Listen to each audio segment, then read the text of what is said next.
마태복음 28장 19절에서 20절 말씀, 교회는 왜 존재하는가? 라는 주제로 하나님 말씀 나옵니다. 오늘 교회론 세 번째 시간입니다.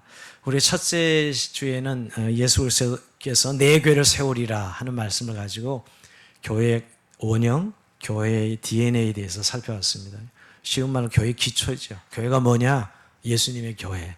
또 예수 그리스도를 주로 고백하는 자들의 모임이 교회라는 사실을 예수님께서 말씀하셨습니다. 우리 지난주에 교회의 정체성에 대해서 생각해 봤고요. 교회의 정의를 통해서 교회의 존재 양식에 대해서 살펴봤습니다. 그래서 교회는 하나님의 백성입니다. 교회는 그리스도의 몸입니다. 교회는 성령님의 전입니다. 라는 교회의 정의를 생각하면서 우리의 정체성을 생각해 봤습니다. 오늘은 교회의 사명 문제지요. 교회는 왜 존재하는가? 한마디로 존재의 목적입니다. 교회는 왜 존재하는가에 대해서 생각해 보려고 합니다. 이게 30주년이 아니면 이런 설교하기 참 쉽지 않지만 한번 우리가 지난 30년을 은혜로 결산하고 또 다음 30년을 준비하는데 적어도 우리 교회 안에 정말 교회에 대해서 바른 인식을 가지고 다시 한번 교회를 세우는 그런 시간들, 정말 교회가 진정한 부흥을 이루는 그런 시간들이 되기를 소원하는 마음으로 우리가 교회의 주제에 대해서 좀 딱딱하지만 말씀을 받습니다. 여러분 평생 교회 다니시잖아요. 또 교회에서 천국 가실 것이고요. 우리가 평생 교회로 이 땅에 살면서 내가 섬기는 교회, 내가 다니는 교회를 나는 정말 잘 이해하고 있는가 하는 것을 한번 점검해 보는 시간이 되면 좋겠습니다. 우리가 정말 주님이 교회를 향한 의도, 주님이 교회를 창설하시고 만드셨을 때 그 의도를 우리는 정말 알고 우린 그대로 교회를 섬기고 있는가 하는 것입니다. 우리가 이 세상에 존재하는 모든 물건이 목적이 있습니다. 우연히 있는 물건은 없습니다. 우리 지금 공간 안에 예배당 안에 있는 이 물건조차도 다 목적이 있어서 이렇게 물건이 놓여져 있지요. 하물며 하나님이 창설하신 교회야말로 하나님의 의도하신 분명한 목적이 있기에 이 땅 가운데 존재한다는 것입니다. 즉 교회는 분명한 목적을 위하여 존재한다는 것이지요. 근데 여러분 교회가 존재하는 이유가 무엇인가 라고 물을 때 제일 쉽게 답할 수 있는 한마디가 있습니다. 하나님의 영광을 위하여. 이건 모든 질문의 답이 되죠. 그죠? 하나님의 영광을 위하여 교회는 존재합니다. 여러분 제일 쉬운 답은 항상 하나님의 영광을 위하여 라는 것이 모든 우리 성도들의 답일 수 있습니다. 근데 여러분 제가 그 다음에 꼭 물어봐요. 근데 그 하나님의 영광은 무엇입니까? 라고 물어보면 그 다음에 답을 잘 하지 못하는 성도들을 보게 됩니다. 너무 막연한 것이죠. 정답이긴 하지만 막연한 것입니다. 정말 교회가 존재하는 이유가 무엇입니까? 물어봤을 때 우리는 다시 성경으로 돌아가서 예수님께서 이 교회를 세우실 때 이 교회의 존재의 목적이 무엇인지 분명히 말씀하셨는데 그것을 우리가 말씀으로 알아야 되겠죠. 여러분 모든 사복음서 읽어보면 여러분 모두가 하나의 목적을 향해 가고 있는 걸 알게 됩니다. 마태복음, 마가복음, 누가복음, 요문 다 마찬가지입니다. 예수님의 공생의 3년 동안의 기록이 있고 그 마지막에 예수님의 십자가의 죽으심과 부활 사건이 있습니다.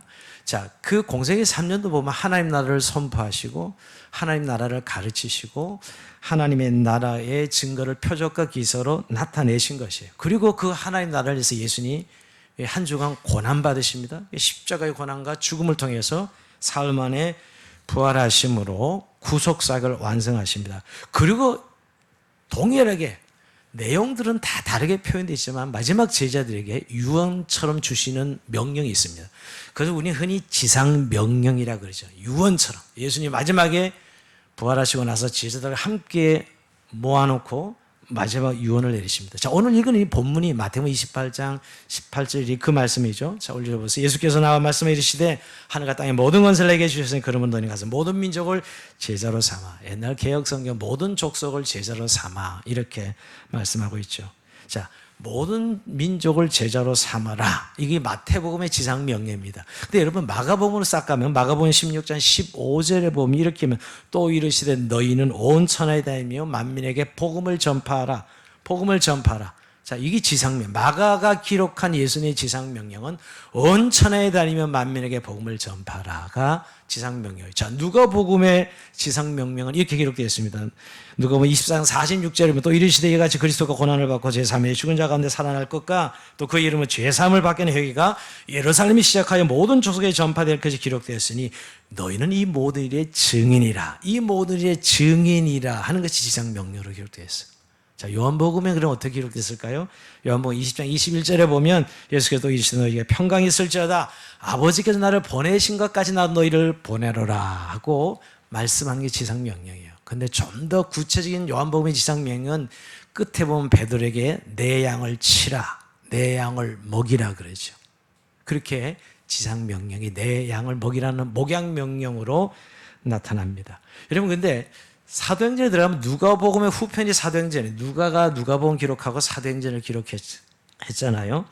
그때는 좀 더 구체적으로 예수님이 제자들을 모아놓고 하나님 나라 일을 다시 한번 상기시킵니다. 그리고 나서 자, 너희가 이제 몇 날이 못해 성령을 받을 건데 성령을 기다리라 하시면서 사도행전 1장 8절이 지상명령이죠. 오직 성령이 너희에게 임하시면 너희가 권능을 받고 예루살렘과 온 유대 사마리아 땅끝까지 이르러 내 증인이 되리라 하시는 말씀이었어요. 자, 이렇게 복음서마다 다 하나님 나라를 가르치고 선포하시고 표적까지 나타내시고 그 다음에 예수님이 친히 고난받고 십자가에 죽으시고 부활하신 다음에 동일의 모든 복음서마다 이 지상명령을 제자들에게 명령하십니다. 뭐 제자를 삼아라, 복음을 전하라, 이 일의 증인이라, 세상에 보내노라, 내 양을 치라, 뭐 증인이 되라. 결국 여러분 이건 한 가지로 집약할 수 있어요. 한 가지로 제가 집약 안 되면 하나님 나라 복음을 전하라는 것입니다. 하나님 나라 복음을 전하라. 내가 선포한 하나님의 나라, 그 하나님 나라를 위해서 예수님이 십자가에 죽으시고 부활하셔서 이제 구속세를 완성하셨는데 이 하나님 나라 복음을 증거하라는 것이었어요. 언제까지? 내가 다시 올 때까지. 그래서 예수님이 너희가 본대로 내가 다시 올 것이라는 말씀하면서 그 있는 제자들에게 이 하나님의 복음을 맡기십니다. 이게 바로 이 제자들이 교회예요. 이 제자들로부터 2000년 동안 오늘 우리에게 이르기까지 교회의 공동체인 것입니다. 그러니까 오늘 예수님께서 이 땅에 오셔서 하나님 나라를 선포하시고 하나님 나라를 위해서 자신이 십자가에 죽으시고 부활하신 후에 오늘 그 교회됨은 결국 하나님 나라 백성이죠. 하나님의 백성이로 존재하며 그 존재하는 가장 중요한 목적은 그 하나님의 백성이 이 땅에 이 세상 가운데 존재하고 하나님 나라를 확장하고 완성하라는 것이에요. 언제까지? 주님이 다시 오실 때까지. 그것이 오늘 교회가 존재하는 이유입니다. 가장 원색적인 주님이 말씀하신 교회, 우리가 주님이 말씀하신 교회, 가장 원색적인 제가 표현대로 성경 그대로 표현한 것입니다. 그래서 여러분 이 지상 명령, 즉 주님께서 땅끝까지 내 증인이 되라, 우리가 또 모든 민족을 제자 삼으라, 만민에게 복음을 전파하라, 내 양을 치라, 이런 모든 예수님의 지상 명령이 결국 교회가 존재하는 목적이라는 것입니다. 네, 여러분 오늘 이것을 근데 좀 하나님 나라의 복음을 전하라 라고 이렇게 명령하신 것인데 이것을 우리는 지금 선교라고 이렇게 표현하고 있습니다. 이 모든 교회 존재의 목적을 한 단어로 담아낸다면 선교죠. 선교. 약간 오해를 하시는 분도 있어요. 근데 선교는 타문화간에 아프리카 가서 복음 전하는 게 선교인데, 예, 맞습니다. 그건 좁은 의미의 선교고요. 제가 말한 이 지상 명령을 수행하는 모든 일들, 이 선교라고 표현할 수 있거든요. 그래서 교회는 필연적으로 선교적 교회예요. 성도는 선교적 삶이고, 물론 여러분 우리가 교회가 선교만 하지는 않습니다. 신방도 하고 예배도 드리고 전도도 하고 다 합니다. 자, 이렇게 좁은 의미로 교회는 여러 가지 사역들을 감당하지만 예수님의 지상 명령을 본질적으로 수행하는 단어를 우리는 선교란 용어라고 쓰고 있어요. 사실 선교란 용어는 다 성경에 나오지 않습니다. 선교란 용어는 전략적 용어예요. 어떤 전략? 주님께서 지상 명을 주셨잖아요. 복음 전도를 통해서 땅끝까지 복음 전해서 하나님 나라가 완성되게 하는 것. 이런 이 전략말. 즉 하나님 나라가 예수님 오셔서 완성되는 모든 행위, 교회가 하는 모든 행위를 선교라고 말하는 것이에요. 단순히 뭐 다른 나라에 가서 타문화권에 복음을 전하는 것만이 선교가 아니라, 그런 의미에서 선교라는 용어는 전략적인 거죠. 즉 지상 명령을 수행하는 모든 일들을 선교라 이렇게 이야기할 수 있고 교회의 본질입니다. 그래서 여러분 교회가 어차피 선교적 교회, 선교의 교회는 왜냐고요? 교회의 시작이 선교이기 때문입니다. 주양원교가 어떻게 탄생되었습니까? 선교의 결과입니다. 어떤 분은 자기 교회가 목사님이 아파트에서 개척했다. 그걸 굉장히, 그래서 아파트에서 개척했다를 굉장히 강조하죠. 마치 목사님이 교회를 개척한 듯한 느낌을 주는 것이죠. 물론 시작은 그 한 사람의 복음 전도받는 한 사람의 교육자에서 시작되었지만 2000년 전 이미 주님께서 제자들에게 준 이 복음이 선교를 포함하고 있는 거예요. 즉 그 선교의 결과로 교회가 생겼고 2000년 동안 저희 여러분 주양한교회도 그 선교의 결과로 생긴 것이죠. 그러니 교회의 존재 목적 끊임없이 주님 다시 오실 때까지 하나님 나라가 확장되고 완성되는 날까지 여러분 하나님 나라의 복음을 전하는 공동체로 이 땅에 존재하는 것이죠. 즉 지상 명령을 수행하는 교회로 존재하는 것입니다. 하나님의 가장 큰 뜻은 이 세상을 향한 구원입니다. 물론 내면적으로 이 세상을 향한 거룩이지만 하나님은 이 세상을 향한 구원이죠. 여러분 지금 우리는 그 종말의 끝에 살아가고 있습니다. 예수님께서 다시 오시겠다고 말씀하신 것은 그 하나님 나라가 교회를 통해서 완성될 것을 말씀하고 있는 것이죠. 그래서 여러분 다시 한번 이렇게 신학자들에게 입니다. 예수님은 하나님 나라를 이야기했는데 사도들은 교회를 만들었다. 이런 이야기를 종종 합니다. 예수님은 하나님 나라를 말씀하시는데 제자들은 교회를 만들었다. 다르지 않죠, 여러분. 결국 하나님 나라를 전하는 사람들이 교회가 되고 그 교회가 하나님의 백성으로 존재하지요. 그렇죠? 우리가 사도행전의 교회가 이루어지는 과정을 보면 잘 알 수가 있습니다. 여러분 예수님의 첫 일성이 때가 참에 하나님 나라가 가까이 왔으니 회개하고 복음을 믿으라. 이게 첫 일성이면서 예수님 전체의 주제입니다. 예수님이 오시면 하나님 나라의 도래였고 그 하나님 나라로 그 하나님의 백성을 만드는 일이 주님이 십자가에 죽으시고 부활하신 일이에요. 그러게 주님이 구속 사역을 완성하시고 제자들에게 이 교회에게 이 하나님 나라를 맡기시고 예수님이 승천하신 것이. 그래서 교회가 이 땅에 남아 있는 것이 이 세상에 존재하는 이유입니다. 이런 근본적인 교회의 그림을 알지 못하고 그냥 종교단체 또는 우리의 친교 모임 이렇게 이해하는 것은 너무나 단편적인 또 사람을 모으는 종교단체 이렇게 하는 것은 너무나 단편적인 이해라는 것이에요. 그래서 여러분 주님의 나라가 언제 완성되죠? 예수님께서 마지막 날 이 마지막 때 징조를 이야기하면서 그 열쇠를 우리에게 가르쳐 줬어요. 마태복음 24장 14절에 보면 여러분 이 천국 복음이 모든 민족에 증언되게 하여 온 세상에 전파되니 그제 끝이리라. 이 그리스도의 하나님 나라 복음이 모든 족속 모든 민족의 복음이 증거되어졌을 때 그제 끝이 오리라. 이제 우리가 정말 종말이라고 보는 것은 모든 민족 모든 족속의 복음이 지금 거의 증거되어졌습니다. 미주돈족을 한 2,000개로 보는데요. 근데 그 2,000개도 사실 복음을 한 번도 듣지 못한 종족을 말하는 게 아니에요. 자립하지 못한 자기 스스로 교회를 세우고 전하지 못하는 종족을 미전도 종족이라고 그러는데 지금 2,000개에서 3,000개 이야기하지만 한 번도 복음을 듣지 못한 종족은 이제 거의 없어져 가고 있어요. 왜? 이 과학 문명이 너무너무 발달했어요. 여러분 오늘 인공위성이 지금 저 아프리카 밀림 개미 지나가는 것까지 사진을 찍어내는 시대에 살아가고 있다고요. 옛날에 밀림 시대는 복음이 들어갈 수 없었으나 지금 어마어마한 이 기술 발전으로 인해서 마지막 이제 모든 민족의 복음이 증거될 그때 그제 끝이오리라. 그때 주님이 피로 충분히 갖춰지고 주님이 오시겠다는 거죠. 하나님 나라가 완성될 때이에요. 제가 이 말씀은 결국 교회는 하나님 나라로 이 땅에 존재하고 하나님 나라의 완성을 보는 공동체. 하나님 나라의 완성을 해서 교회는 하나님 나라의 복음을 전하여서 그 복음으로 이 땅에 하나님 나라가 완성되도록. 그래서 여러분 지금은 교회와 하나님 나라가 이렇게 구분은 되지만 이제 주님이 다시 올 때 교회와 하나님 나라가 완전히 하나 되죠. 완전히 통일되는 거예요. 하나님 나라가 교회가 통일되는 순간입니다. 그래서 교회는 결국 하나님 나라를 위해 존재합니다.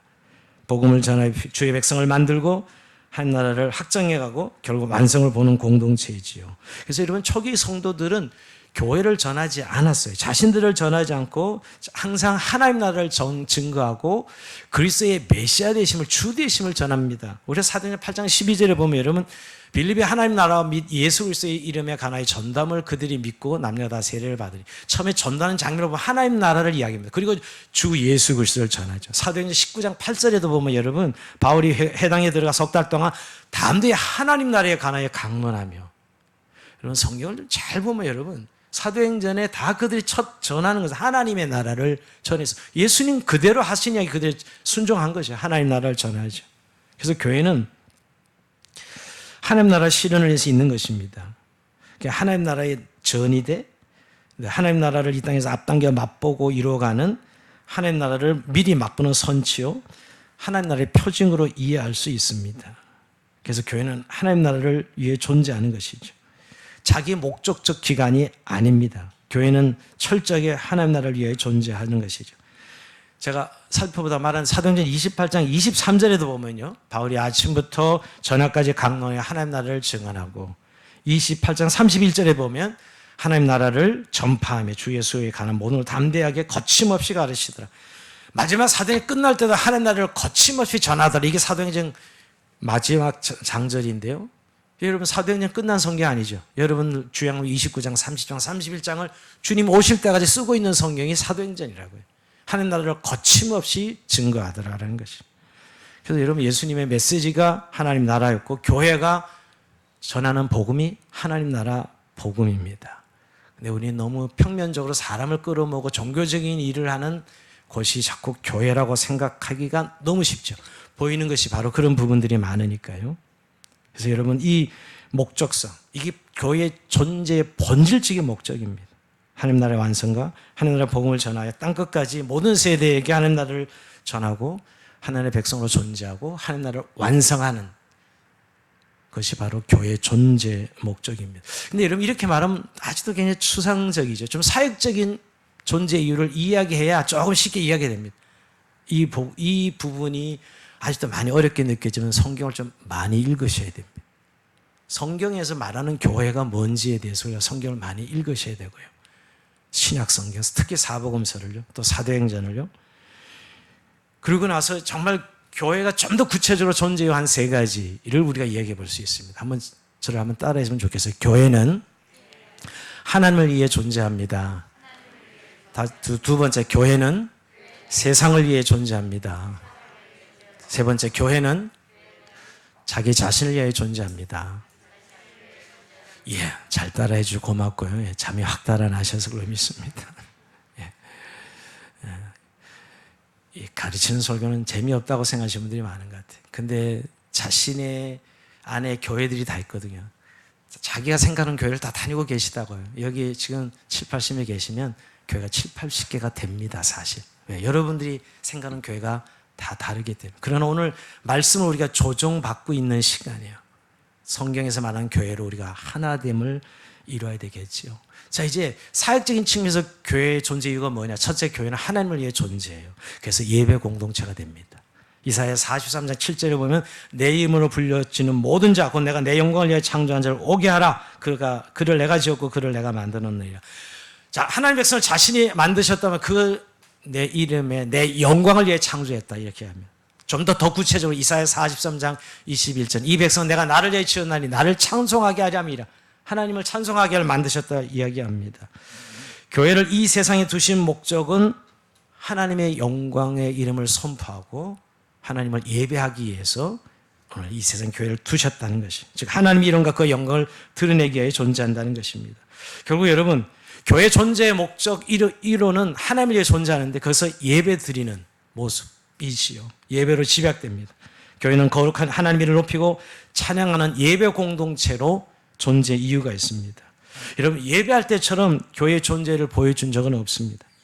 여러분, 교회는 모이기만 하면 예배부터 시작합니다. 그리고 성도는 예배로 삽니다. 개인적으로 드리는 예배, 공동체로 드리는 예배, 삶으로 드리는 예배, 결국 성도의 삶은 모두가 예배죠. 하나님의 영광과 그 이름을 드러내는 자로서 예배자로 살아갑니다. 이게 교회에 가진 특권과 영광스러움이죠. 그래서 여러분, 우리가 예수 그리스도를 믿고 나서 가장 큰 변화가 오는 건 예배자가 되는 것이죠. 개인적인 예배자, 또 주일날 이렇게 오전 11시에 모여서 공동체 예배자가 되죠. 예배를 드리는 일로 우리는 살아가게 됩니다. 여러분, 예배는 실용적인 이유 때문에 어떤 목적 때문에 드리는 게 아닙니다. 어떤 놈은 교회에 가서 예배 때 은혜를 받고 또 뭔가 내 어떤 심령의 욕구 때문에, 물론 교회 예배의 기능이, 그런 기능이 당연히 있죠. 그러나 근본적으로 교회에 오늘 모인 이 자체가 하나님의 영광을 드러내고 선포하는 것입니다. 주양호 공동체가 오전 11시 주일날에 모여 있는 이 모임 이 자체가 하나님의 영광을 이미 선포하고 드러내고 있는 것이지요. 그래서 우리가 오늘 여기 있는 것입니다. 하나님의 영광을 드러내는, 하나님의 이름을 높이는 공동체로 있는 것이지요. 그게 바로 오늘 우리가 예배를 드리는 이유입니다. 하나님의 이름과 그 영광이 드러내도록. 그래서 교회는 하나님이 존재하는 예배의 공동체로 늘 이 땅 가운데 있다는 사실입니다. 여러분, 예배의 주체는 성령님이시고 영광을 받으시는 하나님이시며, 그래서 우리는 늘 예배가 살아있는 예배, 매번 드리는 예배지만 그 예배가 주체가 하나님의 영광이고 하나님이시기 때문에 우리가 늘 예배는 살아있는 예배를 드리게 되는 것입니다. 여러분, 오늘날 우리 교회가 예배의 공동체를 얼마나 주님 앞에 존재 이유를 다하고 있는지요. 정말 예배 때 하나님 영광이 드러나고 선포되는 교회입니까? 정말 예배를 통해서 하나님 임재를 경험하고 하나님을 만나고 하나님의 은혜에 대한 보답을 하는 공동체입니다. 이게 바로 교회가 존재하는 첫 번째 이유입니다. 자, 두 번째 이제 교회 존재 이유는, 자, 교회는 세상을 위해 존재합니다라는 것이에요. 자, 첫 번째 전통적인 교회는 늘 교회는 하나님을 위해 존재해요. 그래서 교회는 늘 예배하는 공동체. 저는 청년 시절에 늘 전통적인 교회에서 자라났기 때문에 교회는 늘 하나님의 교회고 하나님을 위해 존재하는 것만 알았는데, 신학교 가서 한스킹의 교회론을 배우면서 제가 충격받은 기억이 지금도 납니다. 교회는 세상을 위해 존재합니다라는 거죠. 교회는 세상을 위해 이 땅 가운데 존재한다는 것이. 그래서 전도와 선교의 공동체라는 것이에요. 자, 교회가 에클레시아잖아요. 세상에서 이렇게 불러냄을 받은 자들인데, 불러내면 끝납니까? 아니요. 그들을 다시 세상에 보내시죠. 요한복음 20장 21절 아까도 살펴봤죠. 나도 너희를 세상에 보내노라 하서 세상에 보냅니다. 이것은 교회 천상에 있지 않냐고 세상 속에 있는 이유입니다. 사실 정말 우리가 천상에 있으려면 구원받은 순간 싹 하늘로 데려가셔야죠. 안 그래요, 여러분? 천국이 얼마나 좋은데 이 땅이 고생하면서 있을 이유가 뭐 있어요? 근데 우리를 이 세상에 다시 보내셨다, 파송하신다고요. 이게 교회의 두 번째 존재입니다. 그래서 교회 공동체가 세상 속에서 부름받아서 하나님 복음 전도의 사명을 감당하는 것이, 우리 사도행전 1장 8절에 땅끝까지 이르러 내 증인이 되리라 하신 말씀대로 전도와 선교의 사명을 감당합니다. 그래서 2000년 동안 교회는 항상 예수의 주되심을 선포하고 이 복음을 전하는, 즉 예수의 현현과 현존을 드러내는 공동체로 이 땅에 존재했습니다. 근데 여러분, 단순히 전도와 선교 공동체라면 그저 나가서 예수 믿으세요 하는 그걸 연상하기가 참 쉬운데, 존재하는 그 목적의 교회, 이 세상이, 그 교회를 보면서 교회가 세상을 섬기는 모습이 뭐죠? 세상을 위해서 기도합니다. 세상의 구원을 위해서 세상을 사랑합니다. 그죠? 그리고 교회가 구체적으로 행위를 통해 복음을 전하지, 여러분. 이게 교회가 세상을 향해서 드러내는 일들입니다. 이게 바로 증인의 삶이라고 이야기할 수 있는데요. 그러니까 세상을 섬기는 의미에서 우리가 이 복음 전도의 사명을 감당한다는 사실을 기억할 필요가 있습니다. 여러분, 이 두 번째 교회가 존재하는 이유가 없다면 세상은 교회가 왜 이 땅에 있는지 알 수가 없습니다. 도대체 교회는 왜 이 땅에 있는 거야? 라고 세상 사람들이 알 수가 없다니까요. 여러분, 우리끼리 모여서 맨날 예배드리고 교제하고 우리끼리 놀고 그런다고 세상이 교회의 존재 이유를 알 수 있을까요? 모릅니다, 여러분. 이 두 번째 존재 이유 때문에 구체적으로 세상을 섬기는 구체적인 행위, 기도하고 그들을 사랑하고 선한 사마리아인의 비유처럼 말이에요. 그리고 이 구체적으로 복음을 전하죠, 여러분. 이 일로 인해서 세상은 교회가 바로 하나님의 교회요, 이 땅에 존재하는 이유를 세상을 섬기는 것이구나 라고 알게 된 거죠. 오늘 여러분, 이 두 번째 교회 존재 이유가 전 많이 허물어지고 있는 거예요. 물론 우리가 너무 복음 전하는 방법론에만 신경을 썼던 것 같아요. 정말 교회가 세상을 섬기고 사랑하는 모습, 그죠? 교회가 거룩함을 지키면서 세상을 사랑하고 섬길 때 그 다음에 복음을 전해야 되는데, 그 사랑하는 모습은 없으면서 입으로만 예수 믿고 예수 천당 불신지옥을 외쳤기 때문에 세상은 더 이상 교회를 우리를 구원하는 공동체로 보지 않고 있는 것이죠. 여러분, 만약에 우리가 두 번째 세상을 위해 존재하는 목적이었다면 주님은 천상에 우리를 불러가셨을 것입니다.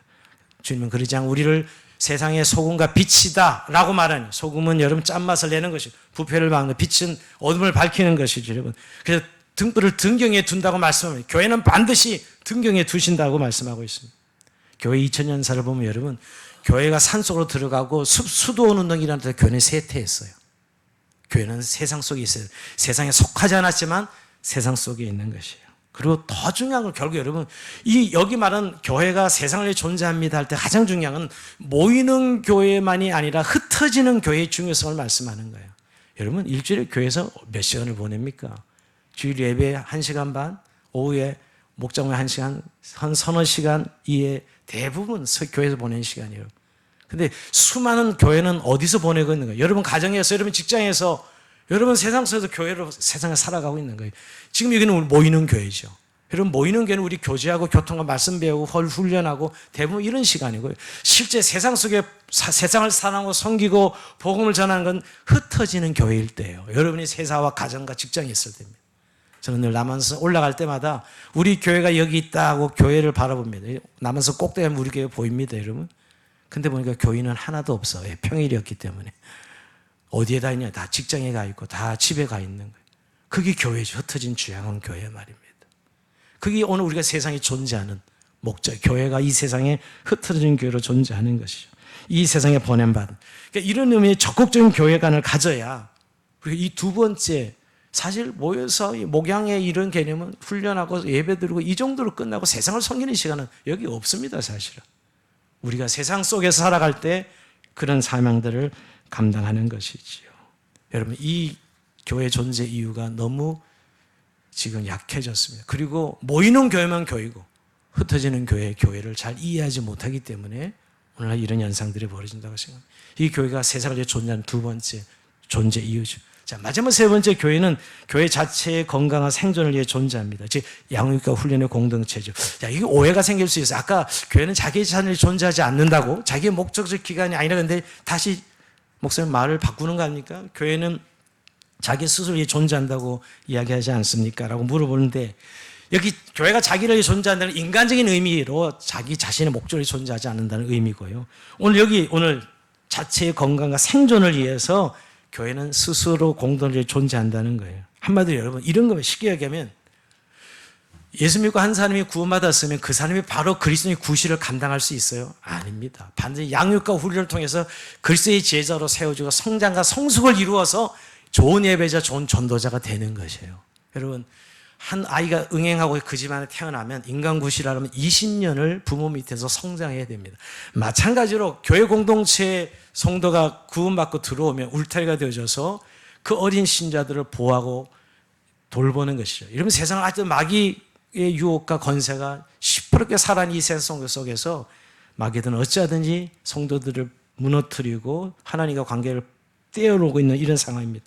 그때 여러분, 이 교회가 그들을 보양해주고 보호해주는 것이지요. 바로 그것이 양육이요, 목양이요, 더 나아가서 그리스도의 제자로 훈련하는 것입니다. 그래서 하나님의 산을 온전히 세워가는 기능, 이게 세 번째 교회가 존재하는 이유입니다. 그래서 많은 학자들은 이 세 번째 이유를 잘 말하지 않습니다. 저는 근데 이 세 번째 부분이 너무너무 중요하다고 생각하는 사람이에요. 여러분, 마태복음 28장의 지상명령은 너희 나가서 모든 족속으로 제자를 삼아라. 제자를 삼아라가 복음 전하면 끝나는 거예요? 아니죠. 제자를 삼당은 하나님의 삶으로 가르쳐 지키게 하는 것까지 하는 건데 온전케 해야죠. 그렇다면 여러분, 결국 우리가 이 세 번째 교회가 자기 자신을 존재한다는 의미에 정말 어머니 품이 돼서 교회가 한 영혼이 성장과 성소를 이룰 때까지, 즉 성화의 문제지요.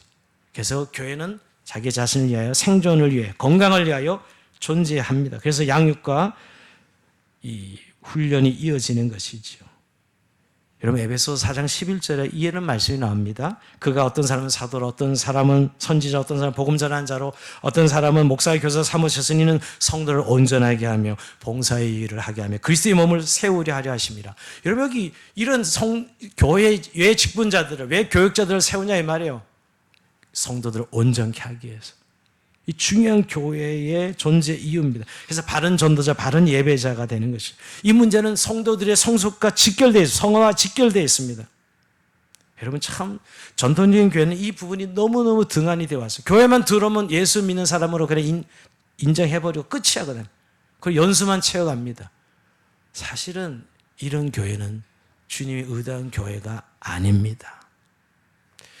사실 그저 연수가 돼서 직분을 맡고서 일하는 사람으로는 쓰임받지만 정말 그리스도의 제자로 성숙해서 오늘 하나님의 사람으로, 여러분 다 같이 예배드리는 것도 같은 예배자가 아니죠. 진짜 성숙한 예배자와 여러분 성숙한 전도자, 얼마나 다른 삶을 사는데, 우리가 기본적으로 교회에서 훈련받은 그리스도의 제자라면 다른 사람을 사랑하는, 배려하는 법, 여러분 그를 그리스도로 이끄는 법, 그를 정말 선교 도와주는 법 다 알아야 됩니다. 근데 교회를 몇 년 다녔다 하더라도 옆에 있는 사람 암만 어려도 아무도 도움이 되지 못하는 그리스도인들이 너무너무 많습니다. 왜? 그리스도의 제자가 되지 않았기 때문이죠. 그래서 교회가 자기 자신을 존재한다는 이 건강과 성숙을 위해서 그리스도가 존재하는 것이죠. 이런 이야기는 다른 사람을 좀 세우는 일로 교회를 우리가 이 존재 이유를 좀 말씀을 드리면 내 인생도 버거운데 다른 사람 어떻게 섬기고 세울 수 있느냐고 말할지 모릅니다. 그 말은 여러분 아직도 내가 영적 어린아이라는 것을 증명하는 것입니다. 물론 어린 시절이 누구나 다 있습니다. 그러나 여러분 계속 어린이 신자로 남아있는 것은 주님의 뜻이 아닙니다. 내 인생만 여유가 없고 내 인생만 권한이 많은 것이 아니라 사실 그 과정을 통해서 우리를 성장과 성숙으로 이끄시는 하나님을 생각해 봐야 됩니다. 자, 이게 오늘 교회의 세 번째 존재 이유지요. 근데 이게 균형 감각이 있어야 됩니다. 이 세 가지가 사실 균형을 이루는데 어떤 전통적 교회는 너무 첫 번째 교회가 하나님의 존재입니다. 예배만 강조돼요. 또 어떤 교회는 너무 이 전도적인 선교적인 교회들은 또 세상을 위해서 교회는 존재합니다. 막 전도하는 일에 또 너무 집중되어 있는 교회도 있어요. 또 어떤 교회들은 세 번째 양육하는 데 이렇게 균형 감각이 필요한데 너무 한쪽에 치우치는 것을 보게 됩니다. 어느 것도 소홀히 알 수 없는 교회의 존재 이유지요. 여러분 오늘 교회가 평상시에 여러분 생각한 교회는 어떤 교회였습니까? 에밀 브루너는 교회에 대해서 네 가지 오해가 있다 이렇게 진단합니다. 대부분 교회를 학교로 오해하는 분들 많습니다. 교회를 학교. 교자가 가르칠 교자를 쓰니까 교회가 마치 학교처럼 오해요. 성경 공부하고 뭐 배우고 익히고 하는데 이런 가르치는 학교는 아닙니다. 두 번째 제일 많이 친목단체로 오해합니다. 성도들이 모여서 차도 마시고 식사도 하고 코이노이 하니까 친목단체지만 역시 교회는 친목단체가 아닙니다. 또 제장 이렇게 어려운 분들을 잘 돌아보는 교회를 자선단체로 알고 어려운 분들을 막 도와주는 자선단체로 오해하는 분들도 있습니다. 조금 더 사회운동하는 사람은 저항단체로 교회가 세상을 정의를 외치고 이런 저항단체로 이해하는 분들이 있습니다. 이 어느 것도 교회는 아니고 교회는 오직 하나님의 나라입니다. 하나님 나라를 전해서 하나님 나라의 백성들을 만들어내고 하나님의 나라 완성을 확장을 위해 달려가는 공동체라는 사실을 기억할 필요가 있습니다. 예전에 한 20년을 리건의 목사가 목적이 이끄는 교회 책에 나서 센세이션이었죠. 우리 교회도 목적이 이끄는 교회 40일 가정을 성경 꿈을 한 기억이 납니다. 그때 그 리거레 목사는 이 성경의 교회 목적을 잘 이해하고 5가지로 정의합니다. 예배, 사역, 전도, 교제, 제자도 훈련 이렇게 5가지 목적을 정의했죠. 근데 여러분 정말 주행한 교회는 아까 교회가 존재하는 그 목적이 이끄는 교회입니까?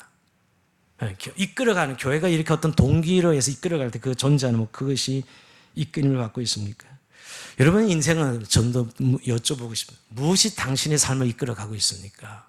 물론 주님이 이끌어가신다고 모두 믿음으로 대답하시겠죠. 그러나 정말 내 마음에 품고 있는 그 무엇이 당신의 인생을 이끌어가고 있으신지요. 사실 사람은 자기가 생각한 대로 지금 움직이고 있는 것입니다. 어떻게 보면 자기가 생각하는 교회대로 지금 교회를 다니고 있는 것이지요. 근데 여러분 철저하게 우리가 먼저 오늘 기억할 것은 하나님 목적에서 우리가 만들어지고 지음받았다는 것. 교회가 창설되었다는 거예요. 인간의 가장 큰 죄는 자기중심성입니다. 인간의 모든 죄는 결국 자기중심성이에요. 하나님으로부터 독립하는 거죠. 지금 아예 이 인류는 하나님의 자리를 인간이 깨차고 인간이 하나님의 자리를 깨차고 그 자리에서 하나님 노릇을 하고 있다고요. 돈이 그렇게 하고 기술이 하나님 노릇을 하고 있죠. 제가 왜 말씀을 드리냐면 정말 그분의 목적에 의해서 우리가 창조됐다는 인정하고 자기 중심성을 내려놓는 것, 그것이 오늘 교회가 목적대로 갈 수 있는 가장 중요한 전제입니다. 정말 교회가 존재하는 목적대로 움직인다면 주님이 정말 기뻐하시는 교회가 되겠죠. 목적이 바르면 삶의 질서가 잡히고 우선순위가 세워지듯이 교회도 마찬가지로 이 목적대로 교회가 움직이면 교회는 우선순위가 세워지고 바른 방향을 가게 될 것입니다. 근데 대부분의 교회는 무엇이 이끌고 가냐면요. 목회자들끼리 모여서 너무나 잘 아는 많이 모이는 교회, 많이 모이는 이것도 현대 교회 성공이죠. 교회 건물을 짓고 많이 모이는 교회가 사실 교회를 이끌어가고 있습니다. 모든 건 그게 다 함몰되면 교회 성공이 교회를 이끌어가면 요즘 교회의 편리함과 문화가 교회를 이끌어가는 교회도 있습니다. 아주 종교성이 교회를 이끌어가는 교회도 있습니다. 어떤 많은 사람 이해관계가 적은 교회 가보면 많은 이해관계가 교회를 이끌어가고 있습니다. 오늘 다시 한번 여러분 주님께서 우리에게 지상명령을 주신 주님, 이 교회의 목적이 무엇이라고 말씀하셨는데 이 존재 목적이 우리 교회를 이끌어가는 교회가 될 때 우리는 정말 주님이 기뻐하시는 교회 공동체로 세워질 수 있을 것입니다. 이렇게 말씀드린 어떤 분들 중에는 우리가 다 연약하고 그 자기 중심성을 어떻게 버릴 수 있느냐고 말할지 몰라도 주님 오늘 교회는 성령께서 주도하시고 성령이 운행하시는 교회라고 분명히 선포하십니다. 오늘도 내 증인이 되라 하실 때 그냥 증인이 되라 하지 않습니다. 오직 성령이 너에게 임하시면 성령을 기다리라. 성령이 임하시면 너희가 권능을 받고 분명히 사도들이 주도하지 않고 성령이 주도하시겠다고 말씀합니다. 주한교회가 아무리 연약한 자들이 모였어도 성령이 주도하시는 교회이면 주님의 목적대로 교회는 이끌림을 받을 수밖에 없습니다. 우리가 잘나서가 아닙니다. 우리가 뭐 대단해서도 아니고요. 우리 안에 계신 위대하신 하나님의 영이 우리 주양한 공동체를 이끌어 가실 것입니다. 그 성령을 한영하고 의지하고 인도를 받을 때 존재의 목적대로 교회는 세워질 것입니다. 여러분 지난 30년을 우리가 돌아보면서 또 앞으로 30년을 바라보면서 주님이 주양한 교회를 향하여 내 목적, 내 의도대로 교회가 세워졌다고 인정될 때 정말 주님의 칭찬이 있는 교회가 될 것입니다. 그리고 정말 하나님 능력대로 사역을 감당할 것입니다. 요한복음 14장 12절에 예수님이 떠나시면서 이런 말씀을 합니다. 내가 진실로 너에게 이르노니 나를 믿는 자는 내가 하는 일도 그도 할 것이요 또 그보다 큰 일도 하리니 이는 내가 아버지로 감이라. 예수님이 승천하시는데 제자들 너무 두렵고 떨립니다. 주님 떠나면 우리 아무것도 못하죠. 이랬는데 아니야. 내가 떠나야 내 일을 너희가 할 것이고 나보다 더 큰 일도 할 것이야. 왜냐하면 보혜사 성령을 이 교회에 부어줄 것인데 그 보혜사 성령이 교회를 주도하고 그 인도를 받는 교회는 정말 주님이 더 큰 일을 할 수 있다고 말씀하는 것이죠. 여러분 주양교회가 참 우리는 약하고 연약하지만 주님이 성령께서 주도하시고 이끄시는 교회가 되어서 주님의 하나님 나라로서 교회의 지상명령을 수행하는 아름다운 교회로 세워지는 그런 은혜가 있기를 주의 이름으로 축원드립니다. 자, 우리 찬송하면서 주님 앞에 기도의 시간을 나갑시다.